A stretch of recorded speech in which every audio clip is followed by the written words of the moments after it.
Halo, selamat siang Kak. Boleh silakan duduk Kak. Oh iya, Kak.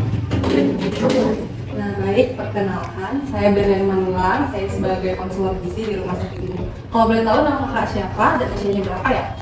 Nama saya Stefani, Kak. Saya usia 17 tahun. Oh Kak Stefani, gimana kabarnya Kak Stefani? Cuaca di luar panas ya? Iya, panas, Kak. Kalau kabar saya baik aja sih, Kak. Oh begitu. Baik Kak Stefani, apakah ada yang bisa saya bantu? Jadi saya dirujuk dokter, Kak, untuk datang ke poli di sini sih, Kak. Baik, apakah Kak Stefani sebelumnya pernah datang ke konseling gizi? Pernah sih, Kak. Ini baru pertama kali. Oh begitu. Boleh saya lihat terlebih dahulu berkasnya Kak? Amin. Baik. Gak usah terlalu tegang ya Kak, karena yang pertama kali ya. Iya. Santai aja, kita kayak biasa aja ya Kak ya. Nah, di sini saya akan menjelaskan terlebih dahulu kenapa Kakak dirujuk ke poli gizi.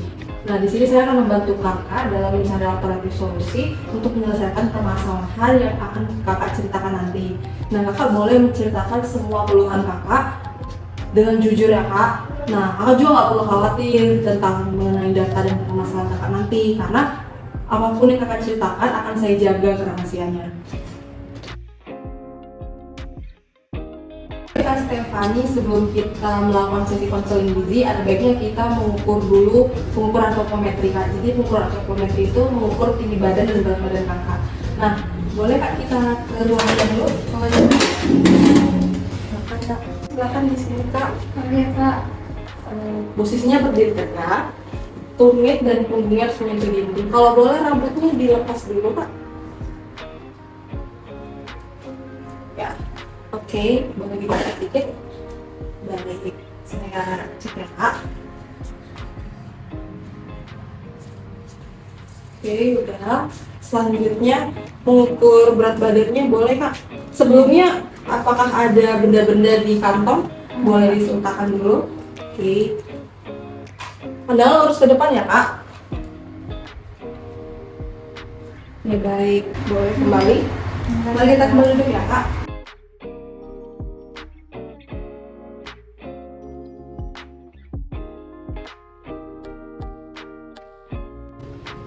Baik Kak Stefani, setelah tadi kita melakukan pengukuran, jadi didapatkan hasil pengukuran antropometri Kakak itu tinggi badannya 165 dan berat badannya 42 kg Kak. Nah, jadi Kak Stefani, jadi kalau boleh tahu permasalahan apa yang sedang Kakak alami saat ini? Jadi gini, Kak. Aku itu aku sering mudah lemas gitu, mudah capek juga. Terus sering susu juga, Kak. Terus kadang kalau misalnya aku lagi jalan itu kan, aku merasa itu suka pelan-pelan gitu. Oh, jadi Kak Stefani ini sering lemas, mudah lelah, pusing, disertai juga mata berkunang-kunang ya Kak. Jadi kalau boleh tahu kegiatan Kak Stefani sehari-hari apa saja ya Kak? Kegiatan saya sih sekolah sih, Kak. Karena kalau masuknya itu jam 7.15, terus pulang itu jam 3 sore. Terus nanti langsung dilanjut bimbel juga, Kak. Wah, lumayan padat juga ya Kak Iya. jadwalnya. Sekarang kalau boleh tahu di kelas berapa? Saya sekarang kelas 2 SMA. Oh, kelas 2 SMA ya? Iya. Kalau boleh tahu di sekolah Kak selain belajar, apakah Kak Stefani ikut ekskul gitu? Kalau ekskul di sekolah saya cuma ngambilnya sih, Kak, ekskul leader. Terus sekarang saya juga lagi bikin program diet itu karena kan saya mau menjaga bentuk badan saya dan body goals gitu. Oh, lagi diet juga Iya. ya? Apakah ada yang memantau diet Kak Stefani? Nggak ada sih, Kak, saya sendiri sih. Oh, gitu. Iya. Kalau boleh tahu rangkaian diet Kak Stefani itu apa saja? Kalau rangkaian diet pagi hari itu saya tuh nggak makan sih, Kak, paling cuma minum susu atau minum teh. Terus yang ini nanti saya makan pasta satu porsi gitu, tapi yang sedang. Terus nanti kadang saya juga beli burger di kantin gitu kan. Terus saya juga minum air putih gitu 2 liter satu hari. Kalau malamnya sih saya nggak makan, paling cuma makan buah, apel sama pir, terus minum kopi juga. Wah, Kak Stefani bagus loh ingat minum air putih sebanyak 2 liter. Itu terus ditingkatkan ya Kak. Nah, baik kalau mengonsumsi sayur dan buah itu seberapa sering? Kalau sayur sih karena saya nggak terlalu suka ya, Kak, jadi saya jarang makan sayur. Tapi kalau buah sih tadi kayak saya bilang makan apel atau pir. Oh, baik Kak Stefani, kan udah menstruasi ya, dan setahu saya itu di setiap sekolah pasti ada program pemberian tablet tambah darah sebagai salah satu pencegahan anemia yang dilakukan oleh pemerintah. Apakah Kak Stefani meminum tablet tambah darah yang dikasih oleh petugas UKS? Biasanya memang dikasih, Kak, cuman saya nggak minum, takutnya itu kayak nggak sembarangan gitu kan, Kak. Terus karena lagi program diet juga, saya takutnya nanti jadi nambah nafsu makan nggak tuh. Baik, berarti kakak jarang ya mengonsumsi tablet tambah darah ya? Kalau boleh saya tahu lagi nih kak, kakak biasanya kalau ke sekolah perginya naik apa? Saya pergi naik mobil. Oh, naik mobil ya. Iya. Kemudian kalau boleh tahu lagi kak, aktivitas fisik kak Stefani di rumah itu apa saja? Kalau tugas saya sebenarnya jarang olahraga sih kak, karena kan tadi kegiatan sekolah udah pada, terus pulang bimbel, paling saya rebahan terus langsung lanjut kerja juga. Oh, begitu ya kak. Kemudian kalau boleh tahu nih kak, jam tidur kakak itu seperti apa? Boleh diceritain? Terakhir ini saya sering begadang sih kak, karena kan tadi saya bilang saya ikut eksklusi liga, terus kami juga lagi ada perlombaan speeder kan, jadi karena ketinggalan pelajaran saya harus belajar malam hari, jadi itu saya sering begadang hari ini. Wah, keren ya kak Stefani, ikut lomba-lomba seperti itu ya. Sebelumnya nih, kalau boleh saya tahu lagi, apakah keluarga kakak ini memiliki riwayat penyakit tertentu gitu? Kayaknya nggak ada sih. Tidak. Baik. Jadi Kak Stefani, setelah kita sudah berbincang-bincang ya terkait kegiatan sehari-hari, pola makan, juga jam tidur dan lain-lainnya, sekarang saya akan menjelaskan mengenai hasil pemeriksaan yang telah kakak bawa ini.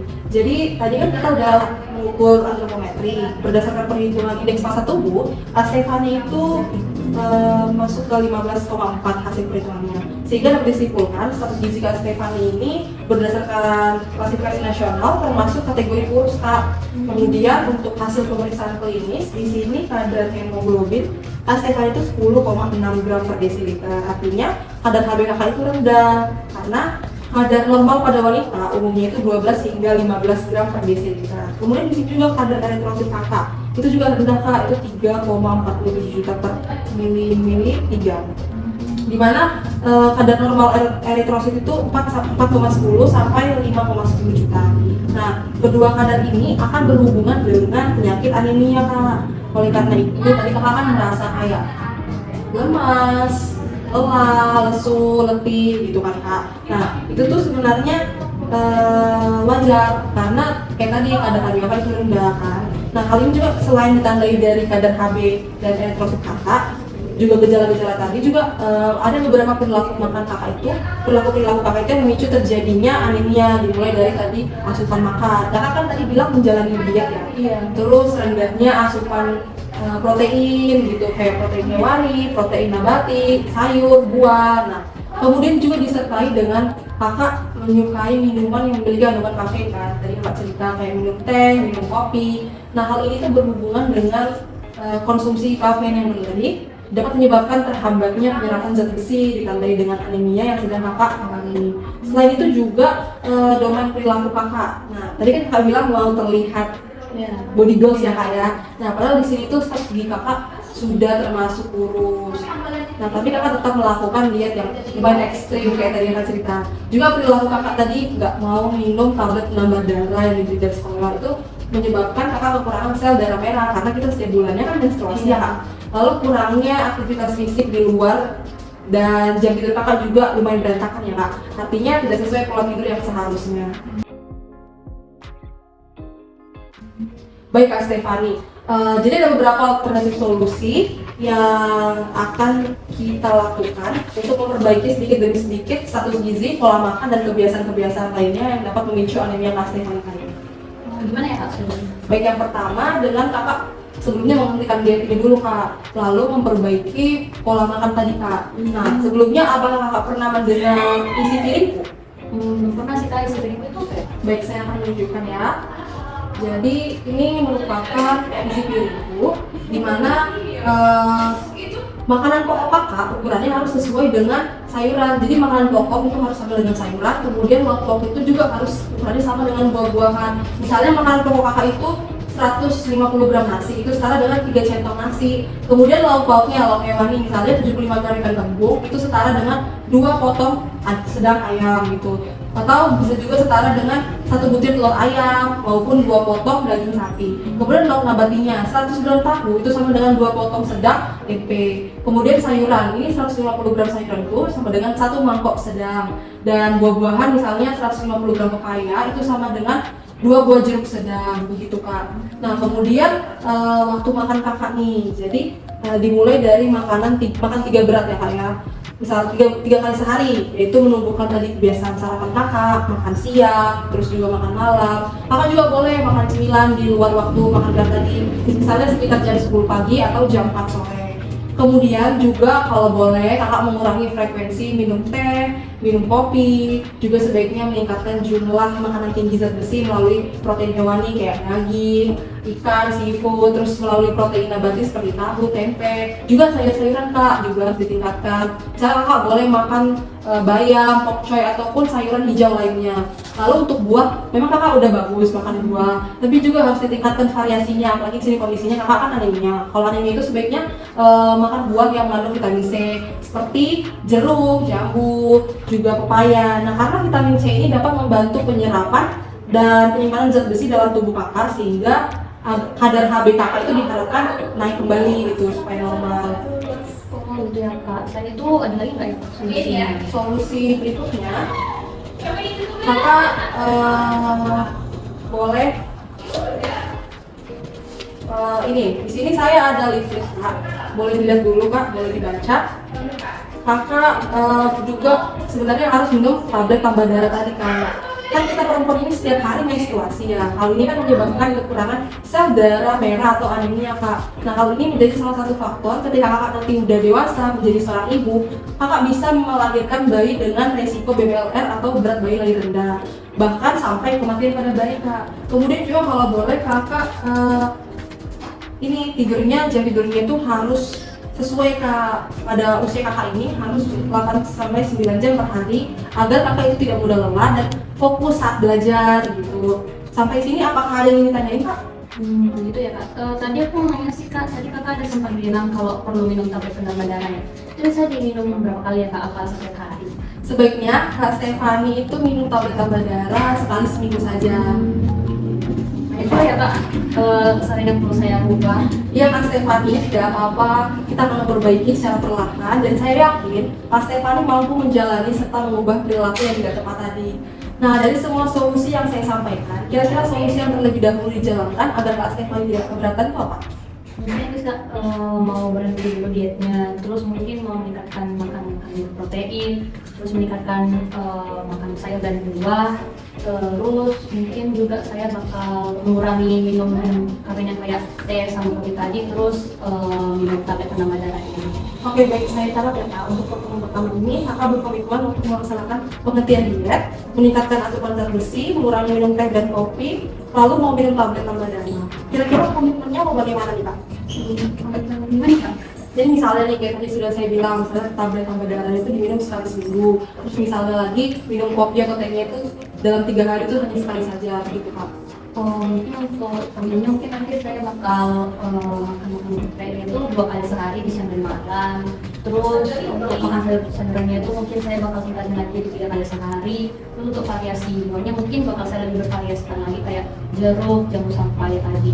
Terus mungkin untuk teh mungkin saya bakal kurangi jadinya 2 hari sekali aja dan kopinya seminggu sekali. Terus nanti saya juga bakal usahain untuk minum tablet penambah darahnya seminggu sekali juga.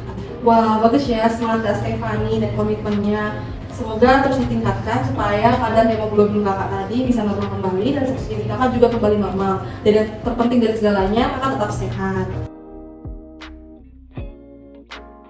Baik Kak Stefani, saya catat dulu sebagai komitmen kakak di pertemuan kali ini. Kemudian nanti jika ada kesempatan akan kita evaluasi apakah sudah berjalan atau belum alternatif solusi tadi melalui logbook ini. Jika ada kesulitan dalam menjalaninya, kakak boleh menghubungi saya, itu ada nomor saya di linknya. Boleh saya masukkan kembali Kak di linknya. Nah baik Kak Stefani, sudah ada beberapa catatan yang saya masukkan ke dalam sini. Apakah ada yang ingin kakak tanyakan sebelum kita mengakhiri sesi konseling ini? Sebenarnya saya udah tahu kak.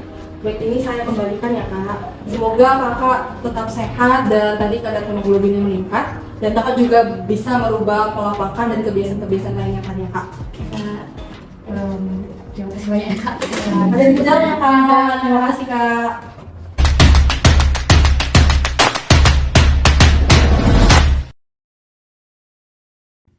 Selamat siang kak. Selamat hidup kak. Baik, perkenalkan saya Endi, konselor gizi di rumah sakit ini. Kalau boleh tahu, nama kakak siapa dan usia kakak berapa ya? Perkenalkan, nama saya Rahel, usia saya 20 tahun. Baik Kak Rahel, bagaimana kabarnya hari ini Kak? Baik Kak. Jadi Kak Rahel, apakah ada yang bisa saya bantu? Jadi saya kesini mau konseling sama Kak. Oh, begitu ya. Apakah sebelumnya Kak Rahel sudah pernah melakukan konseling seperti ini? Belum pernah Kak, baru ini. Oke, jadi saya akan menjelaskan bagaimana tata laksana konseling hari ini. Nah, saya sebagai konselor gizi akan membantu kakak dan memberikan kakak alternatif untuk menyelesaikan permasalahan kakak. Kakak dapat menceritakan keluhan-keluhan yang terjadi pada kakak dan kakak tidak perlu khawatir karena data-data yang akan kita ceritakan akan saya jaga kerahasiaannya. Jadi Kak Rahel, sebelum kita melakukan sesi konseling ini, kita akan melakukan pengukuran antropometri terlebih dahulu. Jadi pengukuran antropometri ini adalah pengukuran berat badan dan tinggi badan. Nah, kita ke ruangan sebelah dulu untuk melakukan antropometri ya Kak. Kak, kita akan melakukan pengukuran. Kakak menghadap ke depan. Untuk ini jepit rambut bisa dibuka terlebih dahulu Kak. Terus kakak kesini sedikit, pandangan lurus ke depan, ujung kaki menyentuh dinding belakang. Terus ke depan.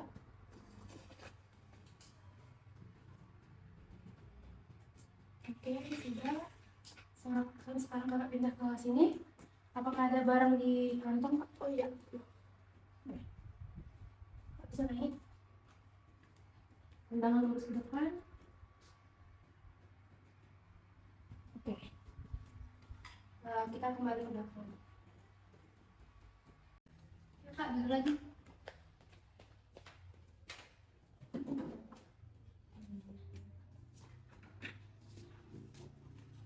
Jadi setelah kita melakukan pengukuran tadi, didapatkan berat badan kakak 75 kilo dengan tinggi badan 167 ya Kak. Oke Kak. Baik, kita masuk ke sesi konselingnya. Jadi apa masalah yang sedang kakak alami akhir-akhir ini? Jadi akhir-akhir ini tuh aku sering merasa cepat lelah, apalagi baru melakukan aktivitas yang sering saya lakukan gitu. Oke. Kalau boleh tahu kegiatan kakak sehari-hari gimana nih? Biasanya sih paginya tuh kuliah, terus pulangnya sampai sore. Kadang selesai kuliah tuh ngikutin kegiatan organisasi. Nah, biasanya kakak ke kampus menggunakan transportasi apa? Nah biasanya tuh aku naik angkot, tapi dari kosan ke tempat cari angkot tuh kan agak jauh tuh, jadi saya mudah lelah gitu kalau jalan. Jadi akhir-akhir ini seringnya naik ojek online. Oh, naik ojek ya. Iya. Karena kakak udah capek tadi, jadi kakak lebih memilih alternatif naik ojek online. Nah, sekarang saya akan bertanya mengenai pola konsumsi Kak Rahel dan pertanyaan lain yang bisa bertambah ya Kak. Apakah kakak bersedia? Bersedia. Oke, jadi Kak Rahel, bagaimana pola makan sehari-hari kakak? Nah kalau ini untuk sarapan, Iya, yang paling kayak gede ya. Oke. Nah biasanya kalau untuk pagi-pagi tuh ya kan sering telat nih bangunnya. Kadang sarapan tuh di skip. Terus karena kuliah tuh jadi kadang beli makannya tuh di kantin di kampus aja 2-3 bolu pisang tuh biasa dimakan sama campur sama teh botol kota. Terus makan siangnya tuh juga ya biasalah yang ada di kampus kayak ayam geprek atau kayak nasi padang gitu kan. Bahkan kalau lagi kumpul rame-rame gitu mau pakai GoFood, pesen paling McD gitu atau KFC gitu. Terus kalau pulang kampus tuh juga saya sering jajan di depan gerbang itu tuh kan banyak jajanan. Iya. Terus paling suka tuh biasanya beli pop ice coklat. Terus kadang beli batagor gitu. Nah kadang batagornya beli 10.000, 5.000 di keep untuk makan di kos, dibalik lagi di jalan. Terus kalau udah sampai kosan tuh kan mau kadang makan untuk mikirin makan malam nih. Makan malam tuh kadang mau masak, kadang juga ya udah mau beli makan terbang aja gitu kan. Kadang makan ayam penyet, burger, kebab gitu. Terus kalau masak paling telur, tahu, tempe, kadang juga indomie yang cepat ya. Iya, biar cepat. Terus kalau makan malam gitu kan nugas gitu mau sambil nyemil gitu. Apa aja gitu makan kayak Lay's, Good Time, gitu ya. Oh begitu ya Kak Rahel. Terima kasih ya udah cerita. Saya jadi tergambar nih gimana pola makan kakak sehari-hari. Kalau mengkonsumsi sayur dan buah, kakak suka nggak? Kalau untuk sayur jarang sih Kak masak. Paling kalau misalnya dari ayam penyet atau geprek itu kan mau ada sayur lalapannya, paling itu doang sih dimakan. Terus kadang kalau buah paling makan alpukat, terus tuh dicampur sama gula atau enggak susu gitu. Terus rasanya tuh pasti ya rasa coklat susunya.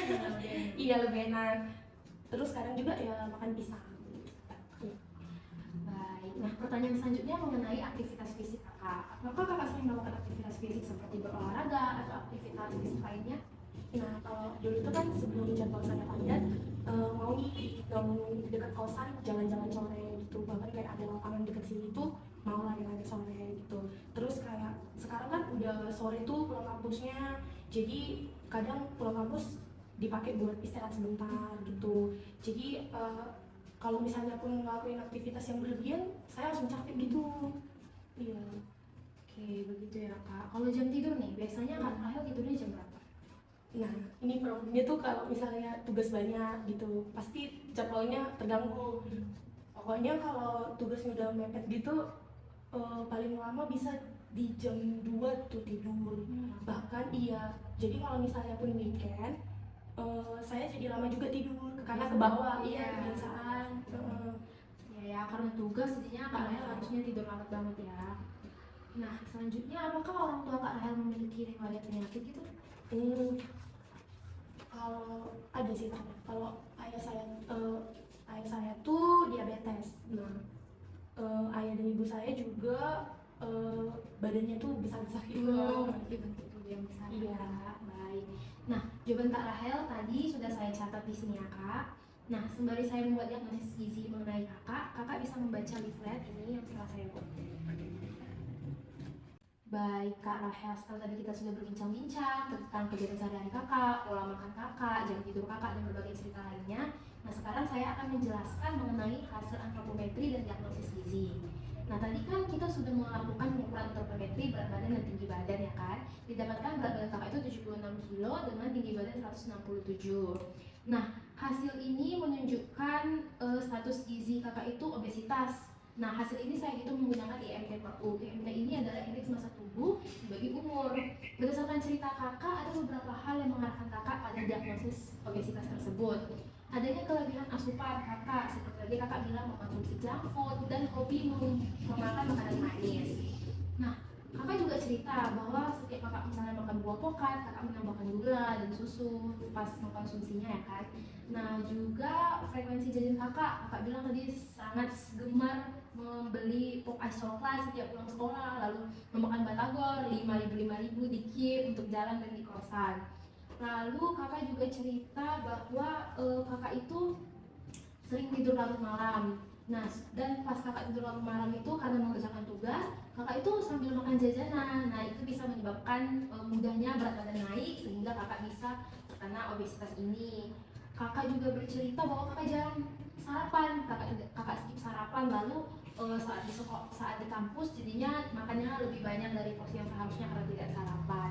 Berdasarkan paparan cerita kakak tadi, dijelaskan bahwa ayah kakak tadi terkena diabetes mellitus dan kedua orang tua memiliki bentuk tubuh yang gemuk. Nah, berarti kan pola makan di rumah itu menjadi kebiasaan pola makan juga di diri kakak.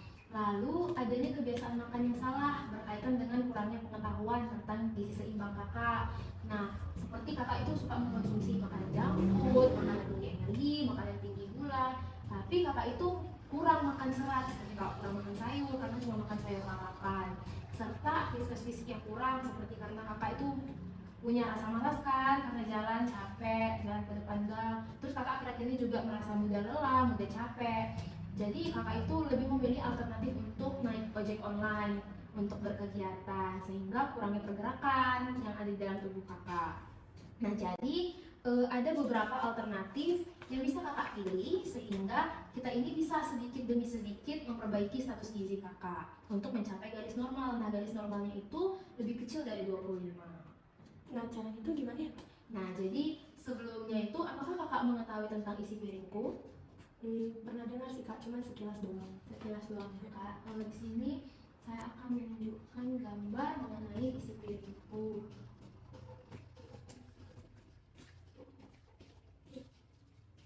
Nah, ini adalah gambar isi piringku.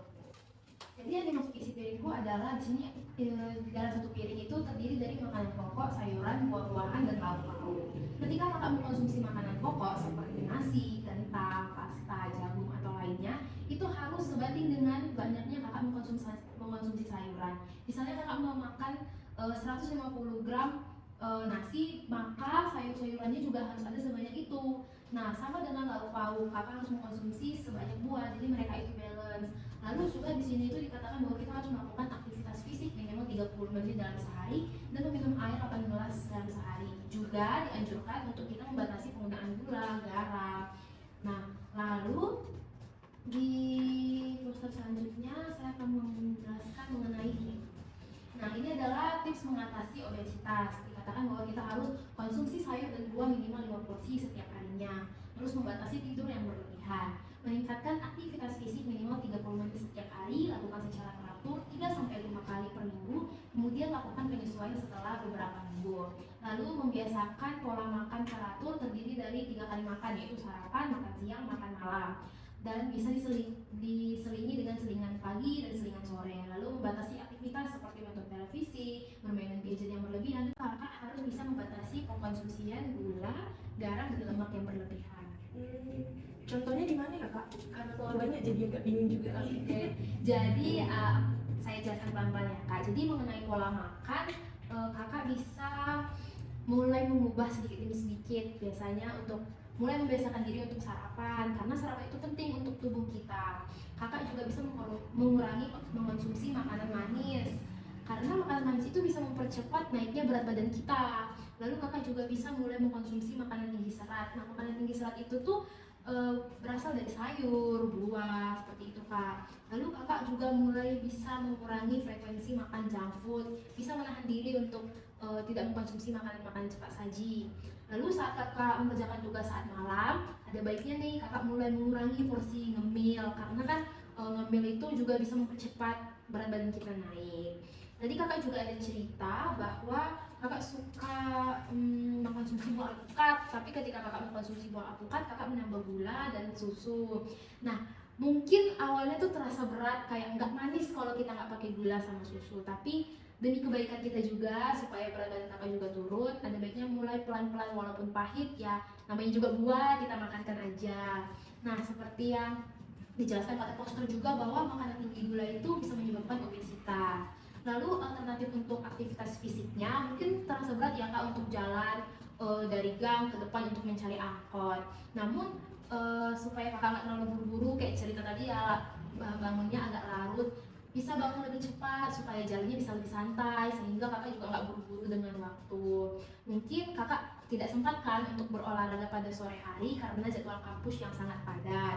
Maka dari itu jalan dari gang kosan ke depan untuk mencari angkot bisa dijadikan alternatif, sehingga ada pergerakan yang dilakukan oleh tubuh kakak. Wah, dari penjelasan kakak ini ada banyak juga ya berarti yang harus saya ubah kebiasaan saya. Iya Kak Rahel, saya paham. Kakak pasti kaget dan merasa payah untuk merubah semuanya. Tapi kita lakukan ini demi kebaikan kakak juga ya. Iya Kak, saya sadar juga sih, saya juga capek kayak gini. Iya, kakak pasti bisa kok pelan-pelan kita coba. Atau dari beberapa alternatif yang sudah saya berikan, yang sudah kita ceritakan, kira-kira nih mana yang bisa kakak lakukan terlebih dahulu supaya kakak tidak merasa keberatan. Nah, dari yang kakak jelasin tadi, mungkin saya akan mencoba pelan-pelan berubah pola makan saya. Pertama, kayak nggak skip sarapan lagi, terus ngurangin makan junk food atau makanan yang cepat saji. Terus kayak yang paling susah tuh dari ini yang jalan ke depan gang cari angkot. Kayak misalnya di kampus tuh kan nggak enak tuh keringatan habis jalan, jadi kayak kurang nyaman gitu belajarnya. Terus kan aktivitas-aktivitas yang tadi kayak tadi 30 menit gitu kan, mungkin nggak selama itu dulu, kayak 10 menit paling gitu lah ya. Oh, bagus ya Kak Rahel punya komitmen seperti itu. Saya senang nih dengar semangat dari Kak Rahel. Tidak apa-apa kalau di awal semuanya terasa berat. Saya paham itu kok. Iya Kak, yang terbaik. Iya, jadi saya sudah catat komitmen-komitmen kakak di pertemuan kali ini. Nah, kemudian jika ada kesempatan akan kita evaluasi apakah komitmen tadi sudah berjalan apa belum. Nah, jika ada kesulitan, kakak bisa menghubungi saya dengan nomor yang ada di depan ini ya Kak. Nah, baik Kak Rahel, ini berkasnya sudah ada saya tambahkan beberapa catatan. Ini juga saya masukkan, kakak bisa. Jika ada kesulitan-kesulitan, kakak bisa menghubungi saya. Nah, apakah ada yang ingin Kak Rahel tanyakan sebelum kita mengakhiri sesi konseling ini? Sepertinya udah cukup jelas Kak. Ya, Kak, semoga secara perlahan ada perubahan baik di Kak Rahel dari semua konsultasi kita hari ini. Saya juga mau berterima kasih karena kakak sudah cerita kepada saya, dan saya percaya bahwa Kak Rahel ini bisa mengubah perubahan itu sedikit demi sedikit di dalam kehidupan kakak. Baik Kak, terima kasih.